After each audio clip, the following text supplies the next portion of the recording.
The one thing everybody's talking about, not just here, I actually talked to somebody in another state, is development standards. And just give people like the elevator pitch on what that means, because that phrase has been thrown around a lot. What does it mean to have development standards? Development standards means there are certain things that you must do in order to develop a piece of property. In Anderson County, you have zoning, and that's spelled out. In parts of the county that you don't have zoning, you still have development standards. They say you have to be X feet from a stream. You have to do buffering, different things that you have to do in order to be given permission to develop that property. That's basically what it is. And in our case, we also have stormwater that we enforce. So those are things you have to do. Doesn't matter whether you're in a zoned area or not. But it is interesting that Shirley Store Precinct just voted to have a referendum to zone. So that should be interesting. That would be the first one in about a year and a half. And I know that there are petitions in other parts of the county for zoning, but they have to get the required number of signatures and be certified by voter registration that they are true and accurate.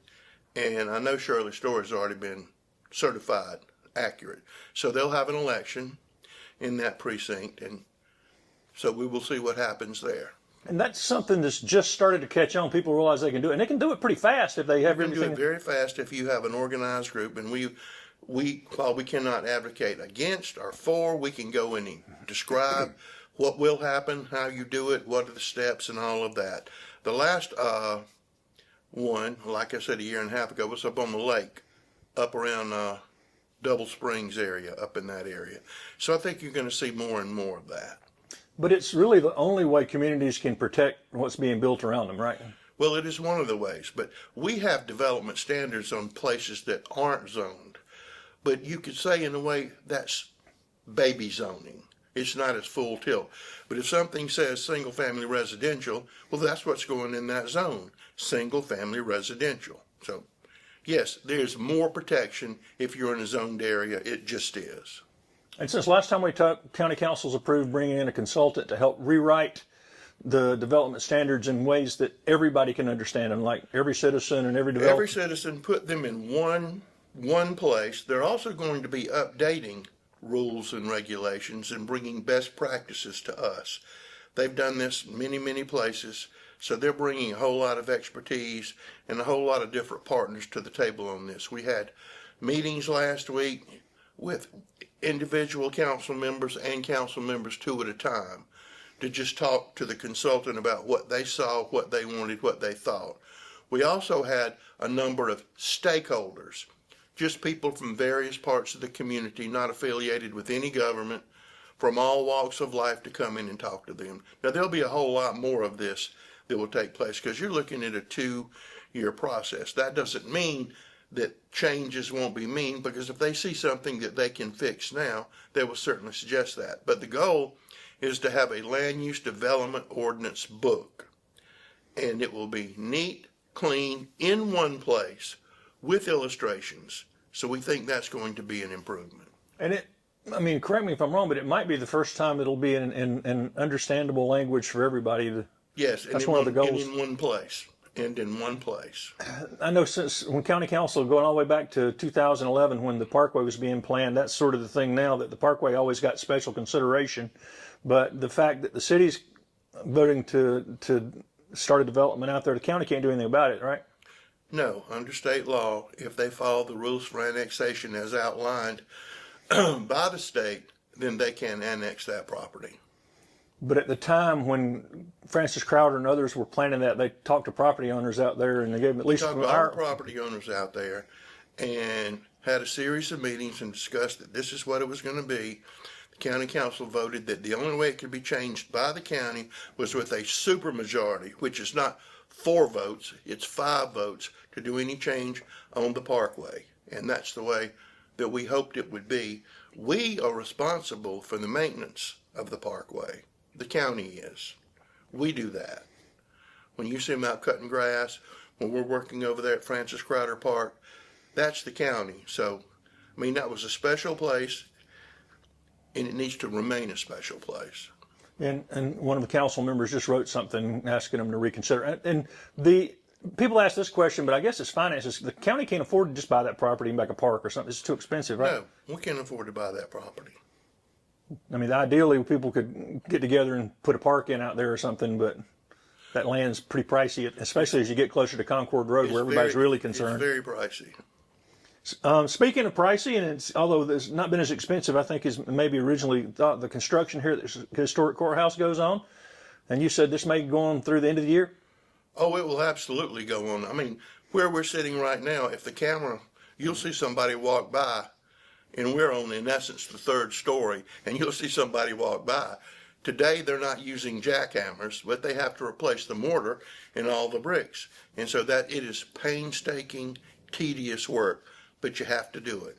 There was a lot of work that needed to be done on this building, right? A tremendous amount of work that needed to be done on this building. And they've done a lot of the interior stuff, and they've shorn up the clock tower. Yeah, And so the clock tower's not going to fall now, and we're real happy about that. Especially coming up on the 200th anniversary of Anderson County. You don't want to celebrate by the clock tower falling. yeah, that's not far away, right? No, it's not far away at all. The elephant pen with that grass on it turns out to be a favorite place for people to hang out. And I'm very happy about that. We have never found anything that would add to the city from all the proposals that we've seen that would add. We've seen some that would detract. So right now, unless they want to move the Eiffel Tower or something like that there, it's working out very well. It's a public green space. Not mad about it at all. And the soiree really took advantage of it for kids. They did. You see a lot of people out there. And you see people out there laying on the grass and reading books, and you see lots of people out there walking their dogs. So there's usually something going on there all the time. We know most of the people who walk their dogs down there because they're real nice. And What would it take for somebody to come in to go in there that would be?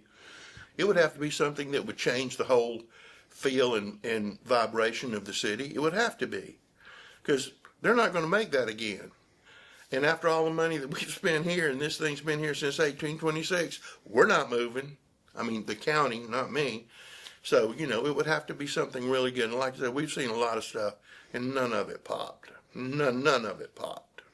And speaking of history, it's the first time the county has owned all the property from. Just like it was originally planned, we now have it all back under the citizens of Anderson County's control.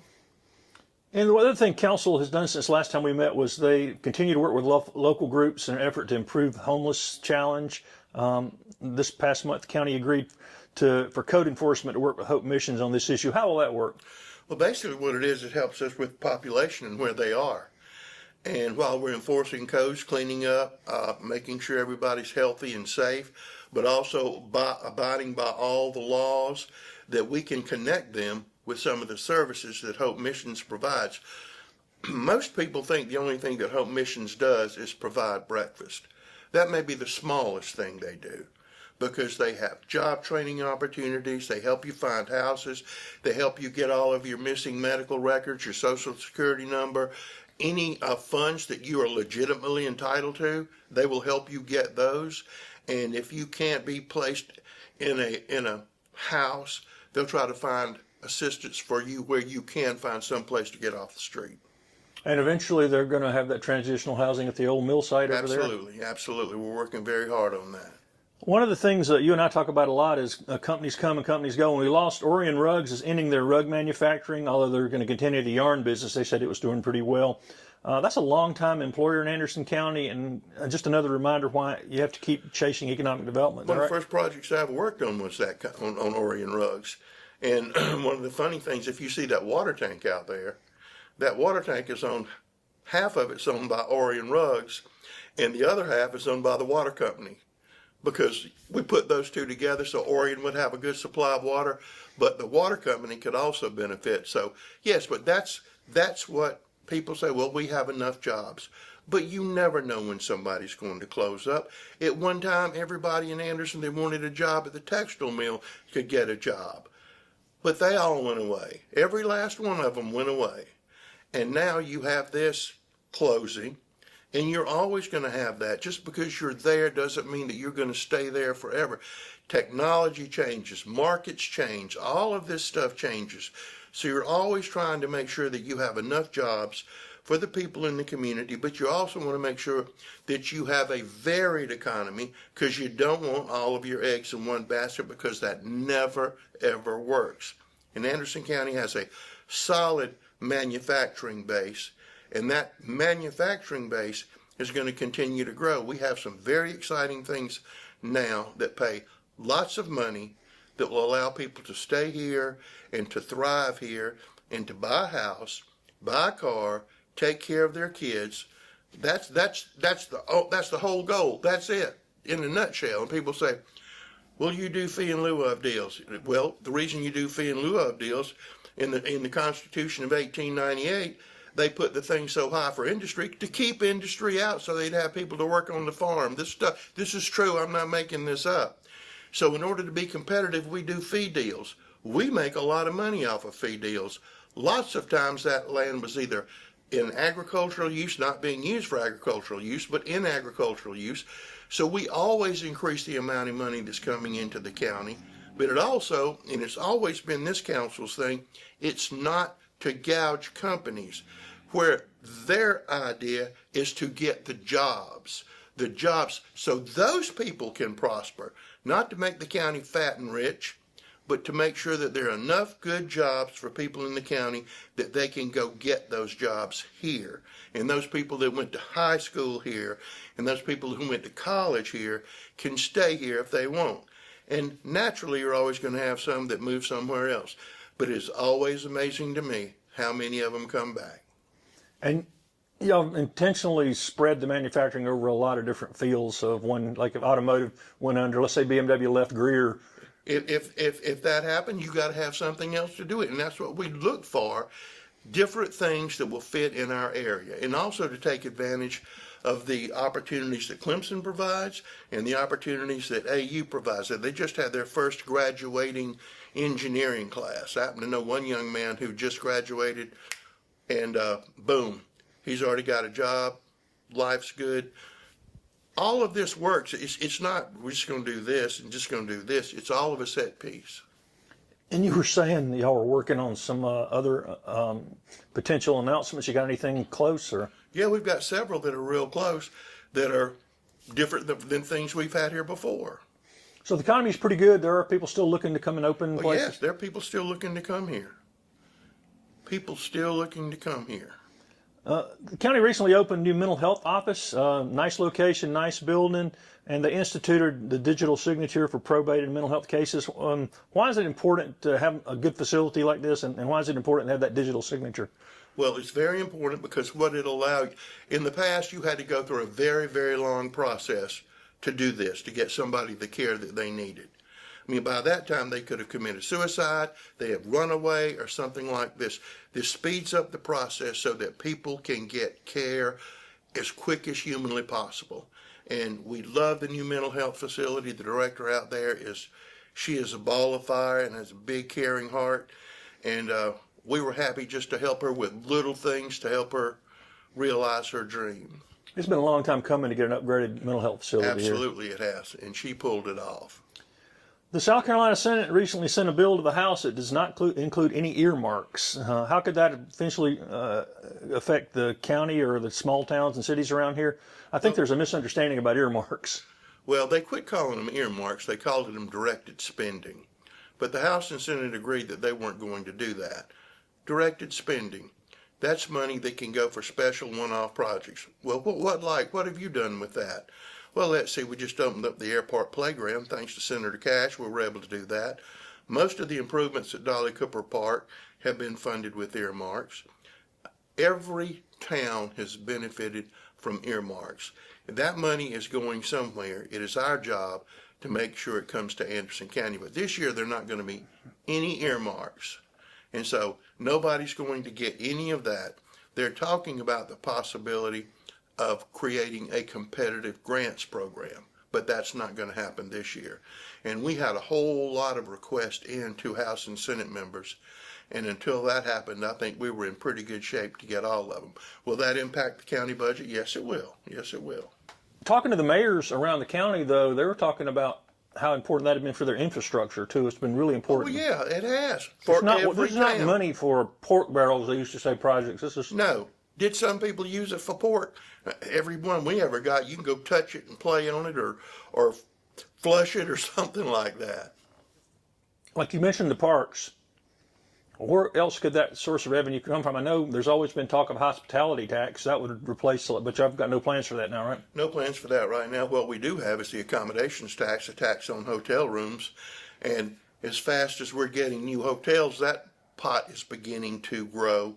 And we're finally beginning to see a return on our attempt to make Airbnbs pay their fair share of taxes.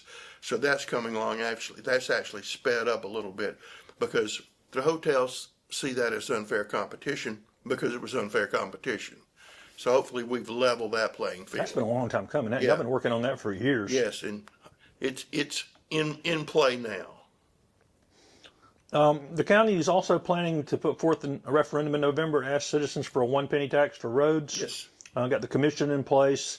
The roads list is ready. When will that be? It will be on the next agenda because the way that works, the county has to appoint 3 members.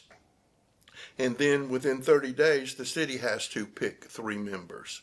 But that will be on the next council agenda to select those committee members. And from there, you have to actually write the referendum. Yeah, but it's going to be real simple. It will be a penny sales tax that will be used exclusively for roads and bridges and nothing else. And it will not be a tax on food. And it will raise around $37 million a year. And it will only last for 7 years. At the end of 7 years, it can only happen if the people vote for it again. It's not automatic because, people always say, well, I've never seen anybody lower taxes. Well, by law, this ends in 7 years. That's it. Unless there's another referendum and people vote for it again. But we've talked about this forever, but there's a $350 million backlog in road work needing to be done. Yeah, but not just here, just about every county in the state of South Carolina. Unfortunately, when you drive across in other states, you don't see it as much. No, because they have a different road formula. Here we have city roads, we've got county roads, we've got state roads, we got roads that are dictated what you can do by the federal government. It's a hodgepodge. You go to Georgia, smooth sailing. North Carolina, smooth sailing. Well, some good news, the county announced earlier this month that Kool and the Gang is going to headline Celebrate Anderson finally. Yes. About time we had a non-country act. What kind of feedback are y'all getting about this big announcement? Something positive. different? Very, very, very positive. And we're excited about that. And, we've done country for a long time, so it was time to change it up. And so far, it's just been really good. A lot of people excited. And so we're happy about that. That's going to be good. A lot of people like me ready for something different. Yes, Yeah. yes. And Green Pond just hosted another Bassmaster event. It's becoming old hat out there. Any other news coming from Green Pond? This was a smashing success this weekend. The crowds were tremendous. And the thing I liked the best, it was on Fox Sports FS1 for 28 hours. So you turn on FS1 and you're looking at Lake Hartwell. That's what you did for all that time. It was on national television, not streaming, on national television. And those announcers continuing to say, this is the premier bass facility in the country, didn't hurt one bit. But we had great crowds. And coming up is the college tournament. And I really love the college tournament because we're going to get a whole lot of colleges and all those people are going to come here, and it's really going to be great. We have a lot of those fishermen who fished the tournament this weekend and are staying here this week doing other things. So it was a great success. The soiree was a great success that was going on this weekend too. Then Ava had their festival that was going on, and then everybody except me and you went to see the Savannah Bananas. So it was quite a lot to do in Anderson County over the weekend, and all of those events were great. April and October, everything's slammed. But it is important that the Bassmaster was strategic not to, since it was on television, not to put it up against the Masters or not. They chose a weekend that... Chose a weekend that if you like fishing, we were it.